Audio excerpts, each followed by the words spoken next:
Shalini TV நேயர்களுக்கு வணக்கம். தை மாதம் மகர ராசிக்கு என்ன பலன்கள் செய்கிறாருன்னு பார்ப்போம். மகர ராசிக்கு பாருங்கள், மார்கழி மாதத்தில் விரயத்தில் சூரியன் இருந்தார். அதாவது 12ஆம் இடத்துல வந்துட்டார். பல விரயங்க, நோய் தாக்கம், பல இன்னல்களை கொடுத்துட்டாருங்க 12ல் இருக்கிற சூரியன். ஏன்னா விரயஸ்தானத்தில் சூரியன் இருந்து நமக்கு பல இன்னல்கள் ஆகிடுச்சு. ஏன்னா மகர ராசிக்கு அஷ்டமாதிபதி இல்லைங்களா, அவர் போய் நமக்கு சங்கடமும் செலவும் நோய் தாக்கமும் போட்டு நம்மளை சிரமப்படுத்திட்டார்.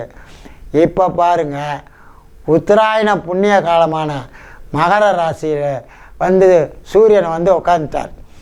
நம்ம மேலேயே சூரியன் உட்காந்துருக்கார். இப்போ பாருங்கள், குருவும் அதை பார்த்துட்டார். ஆகையால் நம்ம மேலே சூரியன் வந்ததுனால, குரு பார்ப்பதனாலேயும் நோய் தீரும், கவலை தீரும்.